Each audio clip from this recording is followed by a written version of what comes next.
Batman vs. Superman, Dawn of Justice. 10 years have passed. Let's discuss our thoughts, feelings about this film, because I think some stuff has changed.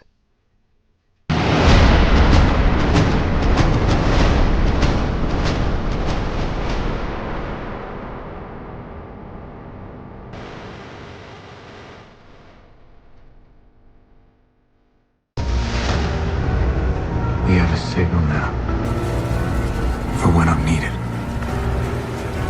But when that light hits the sky, it's not just a call. It's a warning to them.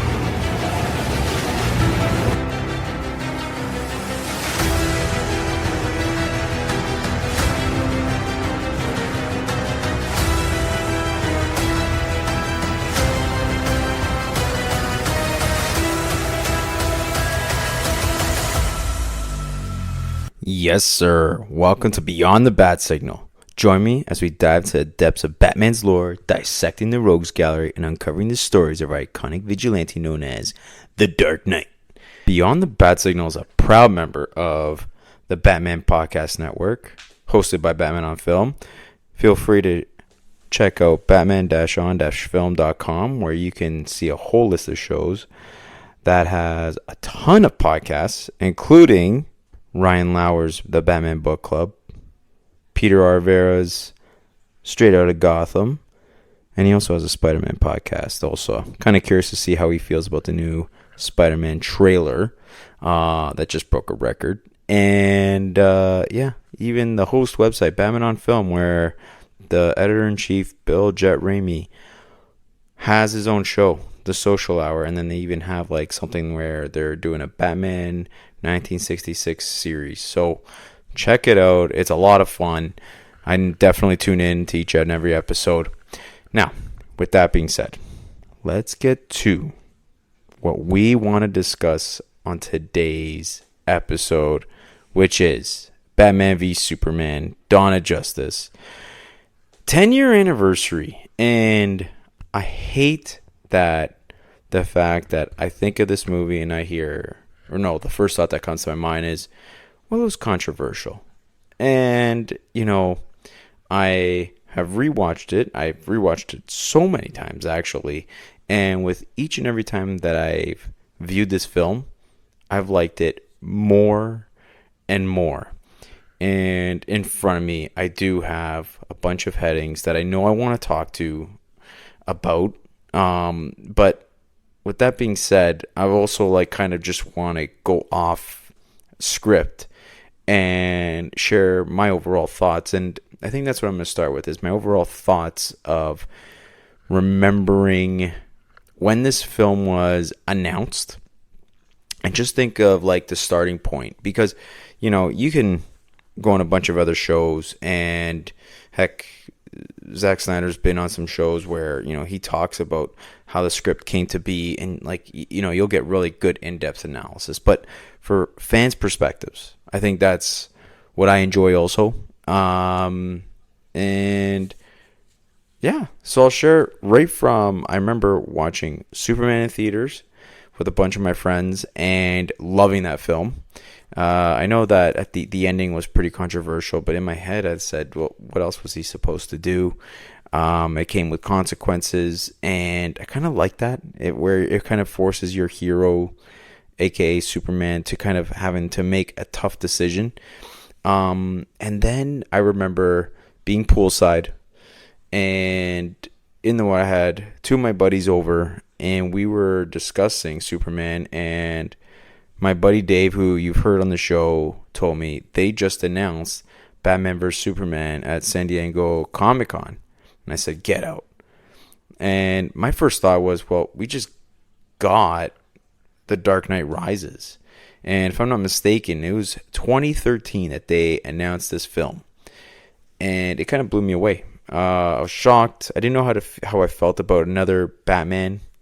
Just because a year prior, we were getting over the Nolan trilogy, which was epic to so many fans, and then all of a sudden we're getting another Batman, and I felt like, is this too soon?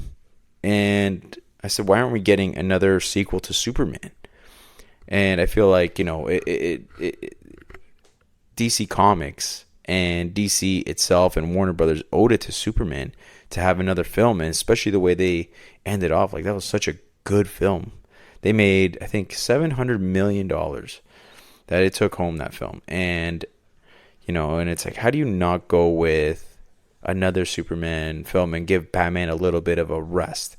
And I know that Marvel was on a heater where they were coming out with their own universe, and I'm pretty sure that it was Warner Brothers that said, well, we have to create our own universe. And it started with Superman, and you had Chris Nolan, who kind of oversaw things with Superman, and then you had Zack running the show. And for those of you that have watched Zack, heard Zack Snyder is a huge comic book buff. This guy is a fan just like everybody else, and he sees the heroes the way we see our heroes, and he is also a filmmaker. He's an artist, and you have to also look through his eyes and say, well, what can I do that's different? Now, when San Diego Comic-Con, I remember watching the clip, and I just rewatched it again, and it gave me chills. That announcement and how he hyped up the fans. The fans were so engaged. I was engaged. I already knew what was coming, and I couldn't wait to just see how he announced it, even though I remember. But yet, for me, he had my full undivided attention. And you're watching Zack, and you're like, man, this guy, one thing, people can criticize him all they want, but you cannot deny that this guy was a fan then, and he's a fan now of these comic book characters, and he loves them. And the way, he selected Henry Cavill, like, from page to screen, this guy is Superman through and through. And then he decides to go in a different direction. Rather than getting normally what we see as a younger Batman, for what we're used to, he wanted someone that was more of an age Batman. So the whole announcement kind of left me like, okay, like, not everyone was excited. I wasn't. I just thought, well, we already had a Batman. And then I remember seeing Batman on film, they released the first image of Batman with the Batmobile. And again, page to screen, holy smokes, this is the Dark Knight Returns Batman with the cape and cowl, and it looks epic. And I just remember it was a black and white photo. I remember them selecting Ben Affleck, and it's like, okay, like, I'm not a Ben Affleck hater. I actually really like him as an actor, and I thought he had good acting chops, and let's see what he can do. The guy's he looks like Bruce Wayne, so give the guy a chance. But I know that there was a lot of backlash with that selection, but I feel like there's always backlash with any Batman they choose, whether it's Michael Keaton, Christian Bale, heck, Ben Affleck. Remember Heath Ledger? Probably the most popular Joker, arguably the best Joker to ever portray him. And that's one thing that Zack did, was the way he selected these actors to portray these characters. There was no denying that he knew what he was doing. He did a phenomenal job. Phenomenal. Superman, Batman, and then you even had Wonder Woman with Gal Gadot. And they did such an incredible job casting for this Batman vs. Superman Dawn of Justice film. And you look at the actors, I'm like, oh my God, this person was in the film, this person was in the film. Now, I remember the filming began in 2014. I remember pictures were being released here and there, and you can kind of tell that this vision was going to be a bit darker, and it felt like, even though Zack loves his CGI, it was a grounded take on these characters. The budget was huge, with, I think it was somewhere around between 200 and 250 million, and this is a film with, basically, it was going to be epic the way it was shaping up to be. Like, you have two of arguably the best comic book characters in the world in one film, and it's the first time ever. And you have Zack leading the way. And to me, you look at Ben Affleck, who is a big name, and then Henry Cavill, who clearly proved himself as Superman.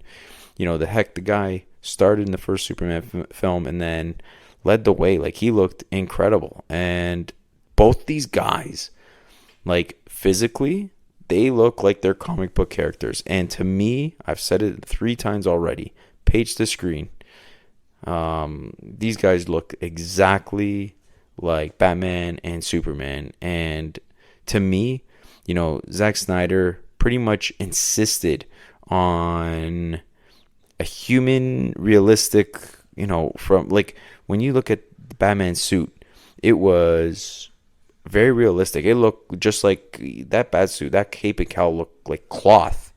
And obviously it was armored, but man, Batman looked absolutely terrifying. That first scene in the film with Batman was so intimidating. And then all of a sudden you see him and he's branding people. And I don't know, to me, it just, anyway, let's get into, because I'm kind of going everywhere. But I do want to talk about how I felt about the film walking out. And, I remember going into this film and I just said, okay, what are the expectations? I remember not seeing the reviews at that point and the feedback. I just remember going with my friends. I remember watching it and I said, wow, this movie is heavy. It's deep and much darker tone, but I was used to that in a way. I don't think it was as grounded, not even close, to any Nolan films, which it's hard to be grounded when you have a guy flying in midair, and there's all this CGI being used. It's not going to happen. Nolan really doesn't really use a lot of CGI in his films. So, but I remember walking out and just saying, I'm not sure if I liked that film. I didn't know how I felt about it. But I do remember talking about it with my friends, and we all had the same, like, kind of idea. Like, we walked out of The Dark Knight and The Dark Knight Rises saying, that film was epic. Best film of the year. It should get an Oscar. I remember this. I remember thinking, Heath Ledger, like, that guy was just insane. And couldn't stop talking about it. But then, you get to Batman vs. Superman, and I walked out of the theater thinking, I don't know how I feel about it. I don't, I feel like there was some back and forth between, I remember thinking, well, Ben Affleck, he was Bruce Wayne, but just didn't like the feeling that I had walking out of that film. And I couldn't put my finger on as to why, because I thought that there was a lot of good parts to it. And then I remember getting the Blu-ray, and it came with the theatrical version, and then they also came with the Ultimate Edition, which was pretty much the extended cut. And immediately I went to Best Buy, I picked up this Blu-ray, went home, and I said, well, I'm going to throw on the 3-hour version. And almost instantly, this film felt better by the end of it. And I had a lot of questions, but not in a bad way. I had it where I was like, okay, well, where's the story going to go? And it left me wanting to watch it again and again and again, because of, philosophically, it was deep. Visually, it was deep. Like, you can really look at each scene like it truly mattered and said, well, okay, well, what's the meaning behind this? What were the Easter eggs behind this? And Zack was really intentional of where he placed certain things. Like, for example, the Riddler question mark is one of the obvious ones. Then even the nightmare sequence, which I thought was brilliantly done. And to me, that whole nightmare where you kind of see into the future and there's like Superman kind of ruling everything, and then who's supporting him? Parademons. And you're like, what the hell is going on? And you can tell that Darkseid completely has taken over because you see his Omega symbol, and then you have like a time traveling Flash that kind of says that Lois is the key. And right away you're like, well, what does that mean? But it gets you excited for wanting more into this universe. And, answers are going to be revealed in more films. And I think that Zack kind of understood the assignment. You had one of the, like, to me, that was one of the smartest and most impactful part of the films. And speaking of Easter eggs, like, Batman, I know a lot of people hate the no gun, the killing rule, and clearly Ben broke it, or Batman broke his no killing rule. And in this film, the more I watch it, the more I understand why he kills. I'm not saying that it's okay. I'm not a fan at all of Batman killing. That's just not who he is. But for this film, I think it was applicable. However, when you see it on a Batmobile and he's going around shooting people in present day, it just didn't jive well with me. Okay, I'm not saying that this is a perfect film. I'm not saying that this is an incredible film at all. But I would give it about a 7.5 out of 10. Now, we talked about the nightmare sequence, and that left the fans wanting for more. And I just thought that, like, even for me, I'm like, well, like, I have to go back, and the rewatchability about this film and things that you're just constantly picking up made it a lot of fun.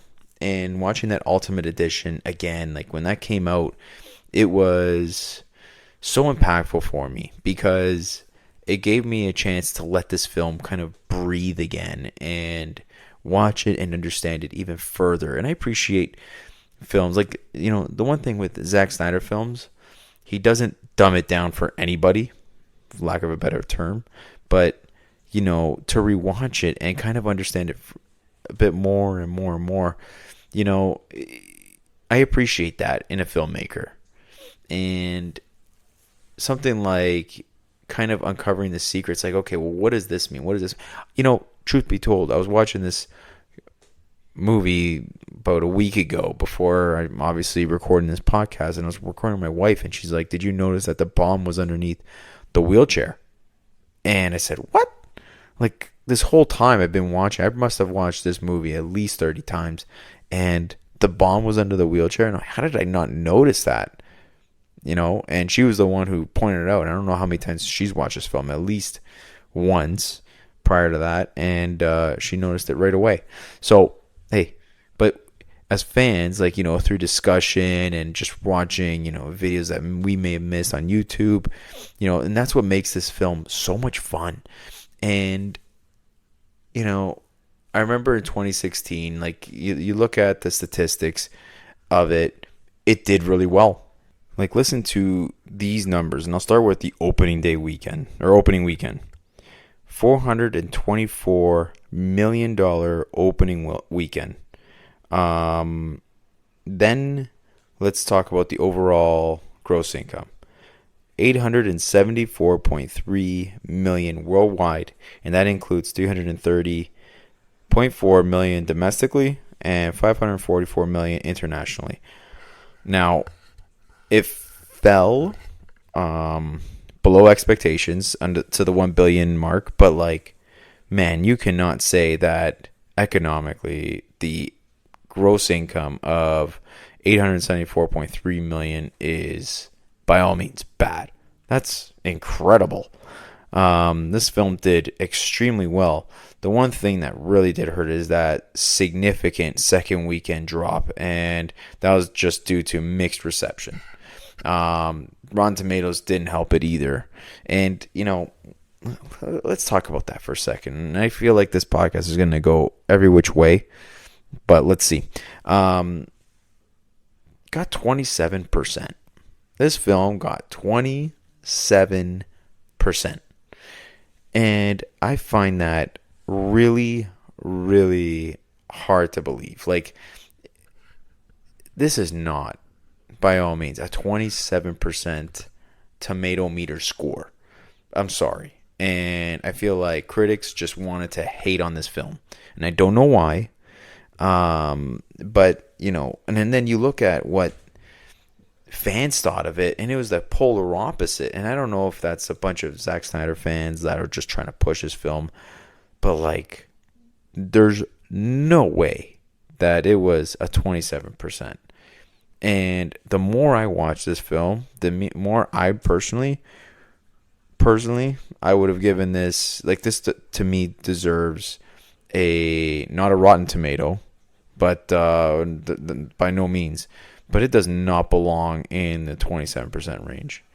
Maybe in the 60 or 70%, but wow. That number was so low, and clearly it influenced a lot of moviegoers not to go rewatch this film. But man, and it had the potential to be rewatched. Like I've watched this only one time in theater, but again, a lot of my friends are not huge Batman moviegoers. Okay, so it all depends, right? But at the same time, 27%, I feel like, and it does dictate a lot about like how many times people are going to go see this film. It is a heavy influence, and I hate that it is. But 2016 was when this film came out, and I just feel like it does not belong in that class as one of the all-time worst reviewed films. It just doesn't, in my opinion. Actually, while using this lovely Google machine, I just searched up Justice League, and I'm not talking about Zack Snyder's Justice League. I'm talking about, the one where the studio got involved and it was a theatrical release, and that got 39%, and that's just baffling to me. Are you kidding me? So you think that BVS is worse than Justice League? Pfft, absolutely not. Okay, to me, that should be flipped in reverse. And even then, I still don't think it deserved a Rotten Tomato. But with that being said, yeah, it did suffer from poor reception. And I'm really curious to think about what you fans thought about this film and how you feel about it then versus now. A lot of people say it's divisive and there's no in between. And I disagree. I do think that, yes, it is divisive because I know that there's people that just don't like this film. But I have to believe that people have learned to appreciate this film, and I think it's been aging very well as the years have gone on. And 10 years have passed, and it's hard to believe. And the way that this film looks aesthetically is absolutely beautiful. Zack shot a beautiful looking film, and it had a lot of heart, and there was a lot of characters and a lot of character development. And unfortunately, I do feel like Superman got the short end of the stick, but this is a Superman film. And one thing that does also get overlooked is Lois Lane, as she's on the screen and doing her journalistic work.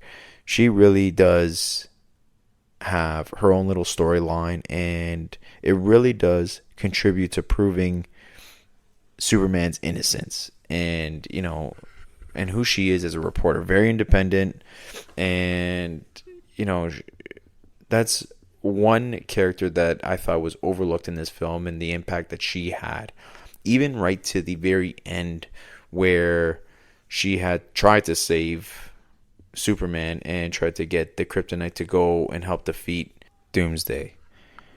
Now, the whole Doomsday controversy, one thing I do remember is when I was watching the trailers, I was like, man, they're really giving away a lot of the film. And I didn't know why. It felt really odd to me. It seemed like they were panicking then. And I picked up on it. And I remember when they released Zack Snyder's Justice League, and I was like, I really hope that he doesn't overdo it and try to give too much of the film away. but just like they did in BVS, because I think it did also hurt. And looking at it, it just, I remember those trailers, and I remember seeing Doomsday, and I'm like, why would you give this away? Even having Wonder Woman, one thing is, you could have had Gal Gadot. She didn't have to be announced. She didn't have to be announced that, oh, Wonder Woman is going to be in this film. Like, you could have left the element of surprise for these characters, because, let people speculate all they want. But like, you don't have to give it all away. And, because it gives people a little bit extra to talk about. Like, Wonder Woman in this film, to me, was so impactful for the very little that she was in it. And man, she was awesome. And then she got her own film, and clearly, like, that just rocked the box office in such a good way, and Rotten Tomatoes. But yeah, like, that was another thing. Doomsday and Wonder Woman, you didn't have to give away on a silver platter to fans. Like, for us, I know we want everything, but like, give us some surprises. Like, there's no doubt that Zack made this for the fans. This was straight. It felt like it was out of a comic book, and you could tell that Zack Snyder is a comic book fan, and it just like that's what it felt like. I don't know, and he put a lot of thought into it. But you have the holy trinity of comic book characters with Wonder Woman, Superman, and of course Batman. But the other thing was the big title debate. Zack Snyder, if you listen to him talk about it, he originally wanted Batman v Superman. It was simple, to the point, but the studio was the one who insisted on Dawn of Justice to signal the start of a larger DC universe, which I get it, but people just didn't want that huge title. I don't think. It wasn't necessary. I know that the V wasn't to represent versus. Snyder wanted to feel like it was like a legal case, like, I don't know, Brown v. Board of Education, something like that. Okay, it's pretty classy for a superhero, and like, now as fans, we use BVS, or Batman v Superman. I like that. But what do you think? Do you like the short legal style, or did you prefer Batman versus Superman? Right, like, really, we had Batman versus Superman, and it was not a big, huge part of the film, to be honest. Like, I get it. Like, you see the whole basis of it. Like, Bruce Wayne is just not a fan of Superman. This is a guy who can kill just the snap of his fingers. It's kind of crazy, and it's crazy how much of an influence that the studio had, because Zack had every intention on making a second Superman film, and at the end of it, Zack was going to sprinkle in Batman as one of the final scenes, and then the studio heard it, and all of a sudden that kind of snowballed, and the studio's like, well, we want Batman into the next film. And right there, the studio saw cha-ching. They wanted money, clearly. The studio, like, obviously, when you have Batman and Superman in a film, the expectations are going to be through the roof. Fans wanted this epic film. The studio clearly wanted $1 billion, box office gold. And then here's Snyder, where you can completely see he wanted to be faithful to the comic book characters and respect them, but also be ambitious and adapt this. And to me, like, all those pieces, they were in place, but like, it was, would the audience love this? And at the time, it didn't seem like they did. And that was what really, really hurt the film. And clearly, I'm not going to get into Justice League because we're celebrating BVS, but, that really influenced how that film went and how much of a say that the studio had in the next film, right? Because the studio was scared to fail. They didn't want to fail. But man, the reception, to me, even though audiences were mixed and clearly reviewers had a different say, 800, over 800, almost $900 million to me was incredible. So I guess what I'm kind of getting at is, the box office with the numbers said one thing. The reception from critics said another thing. And then the fans, the way that they felt about this film, to me, was another thing. And to me, it's the impact of this film. I really do think is very impactful, and it would continue for years. There's no doubt that people still talk about this film, like, it is very impactful that people are still having deep discussions. Heck, Zach was on the Happy Sad Confused podcast talking about this film, this very film, and it is beloved and, yes, polarizing, but people are enamored and they're intrigued about it. And there's a lot to be said about this film.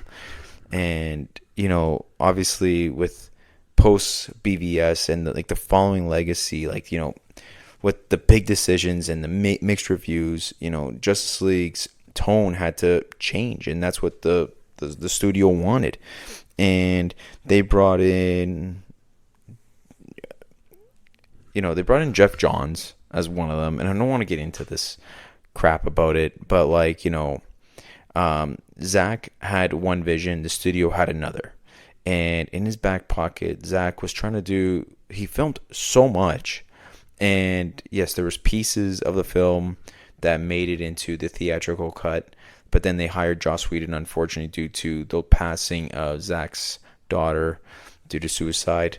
And the film, according to many, is unrecognizable. Zach has never seen it, and he was told, don't ever look at that film. But you compare the two films, and it was just night and day difference. And, that was due to the reception that BVS got. And it definitely left a mark and an influence on this DC cinematic universe. I think what Zack set up in Superman and then BVS, it was set up for, something to be very open world. Because then following, open world, I mean, because then following that, we had the Suicide Squad, where I thought it was a decent film. And it started to open up this universe. Even we got a film about bad guys. Incredible. Okay? But even the way the character portrayals, and it came up with a lot. It was a lot of fun to see where this was all going, and finally DC, it did create a lot of conversation. Whether we liked it or not, it created a ton of conversation, and there's no doubt that BVS was ambitious. It was imperfect, but there's no denying it was undeniably influential.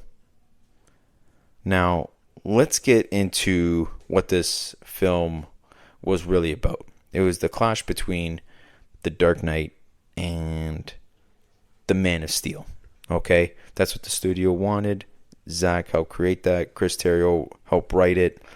And at its heart, it's a story of conflict where Batman fights Superman because of the fear and distrust. Lex Luthor, he's another part of it, and he's one. Who's the guy that portrays him? I don't know why I'm having a brain fart on this one, but the casting was very interesting, and I did not like the casting at all at the time. Jesse Eisenberg, that's it. Just came to my head.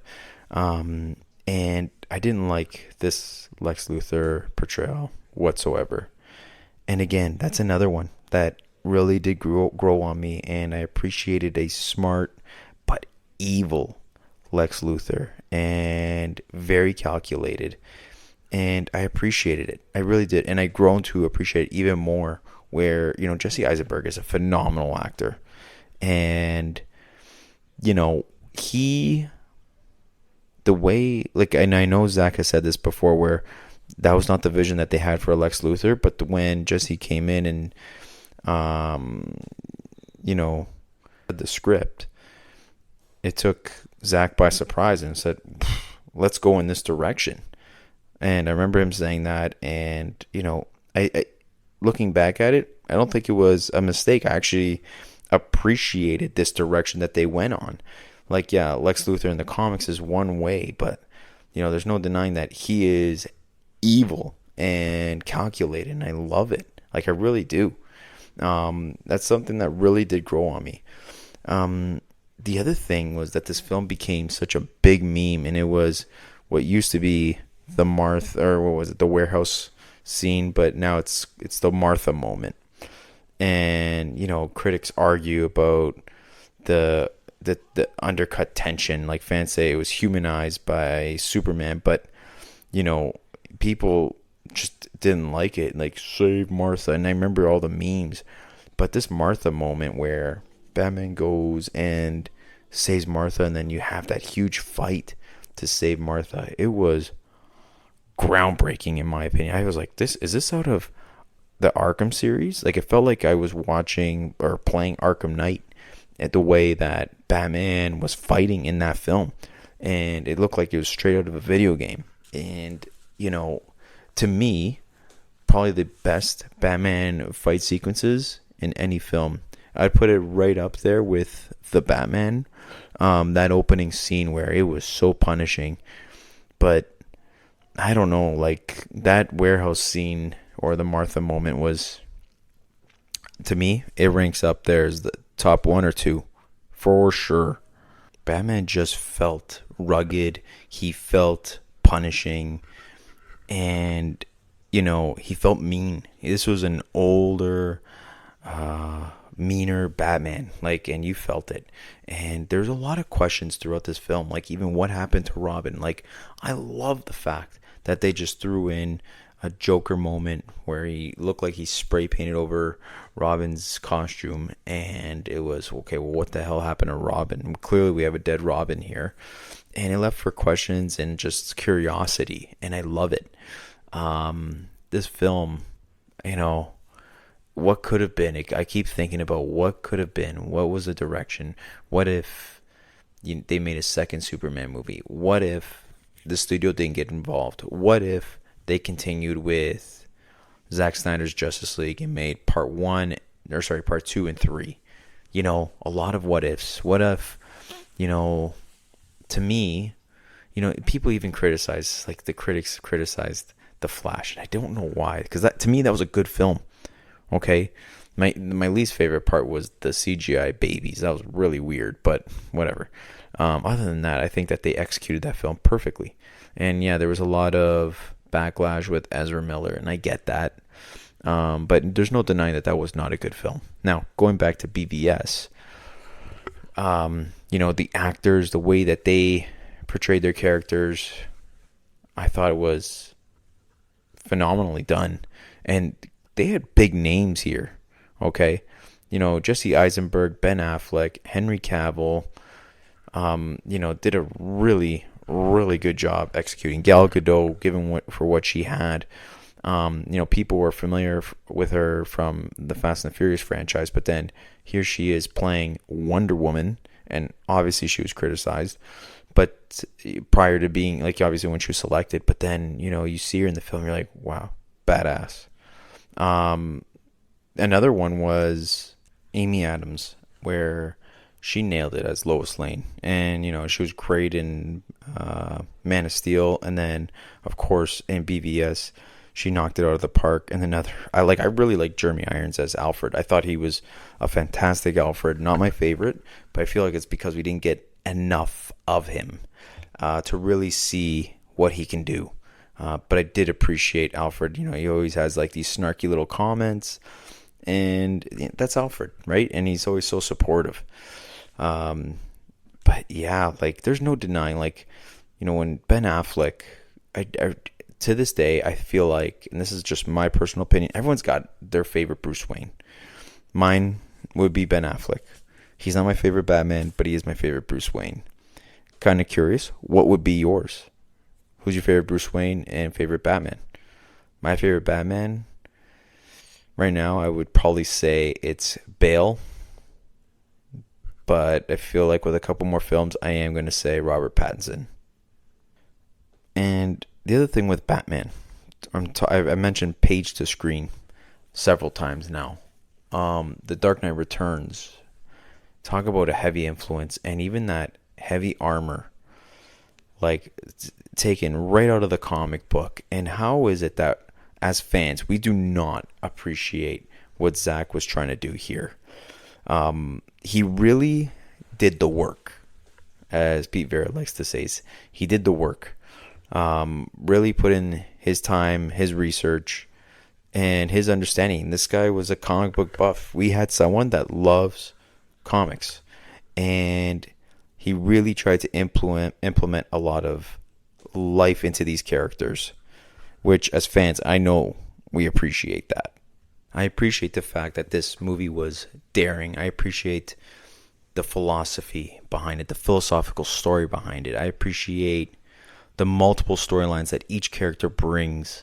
I appreciate the world building that this movie brought and how it was building out to a bigger universe.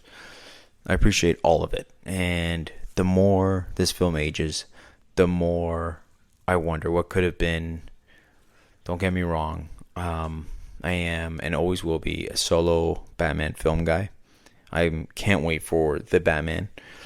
But I think I always wonder about, like, well, what was Ben Affleck's film going to be? What was it going to be like? The way people talk, they said it was going to be epic. It was going to be incredible. It was supposed to be like it was from Arkham Asylum. And, you know, what could have been. But overall, like, you look back at this film, and as I literally have it on the background right now, and I'm watching it, and the Martha moment is about to come up as we speak.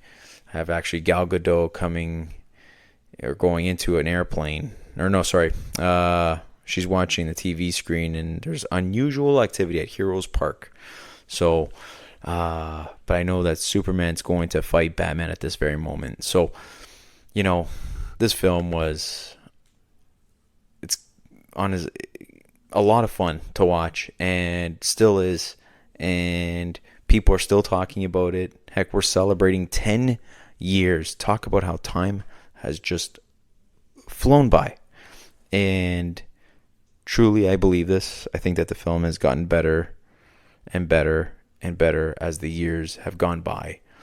And a little thing that I did not that I missed, but wanted to mention, was how awesome it was to have Bruce Wayne email Diana Prince and say, "It is you. Who are you? Where have you been?" And there's a picture from, I guess, Wonder Woman back during the First World. And clearly it's a picture that when we watched the Wonder Woman film, it was a picture that's where it was taken. And I appreciate that. I love it. And then they kind of show a little bit of like the meta-human. So you see Flash, you see Aquaman, you see Cyborg, and how, again, world building. And this film had it all. And I was here for it. I really do hope that Zack somehow gets to close this chapter, whether it's through a comic or an animation. I highly, highly doubt that they'll ever make another film that regards this universe. But I am curious. You know, this film was a lot of fun, and I wonder, for those of you that are listening, how do you feel about it? What do you think about this film? How does it age to you? What did you think when it came out versus now? Share your thoughts. Now, where can you share your thoughts? Well, Beyond the Bad Signal, we're on Instagram at Beyond the Bad Signal. We also have an email. So if you want to email at beyondthebadsignal@gmail.com, you can shoot me an email there, or we're on X/Twitter, where it's called at Beyond Bad Signal. Another big thing. So I was a guest on the Bat Pod podcast, and I was obviously I was able to talk about Batman Legends of the Dark Knight Annual #1. So it was Batman Duel, and I had a lot of fun with Bill Beer, and he was an incredible host. I enjoyed talking about this story. Definitely worth checking out. It's going to be released March 22nd. So tune in. It's going to be in the show notes. But with that being said, my name is Domenic. This is Beyond the Bat Signal, and we are signing off. Peace.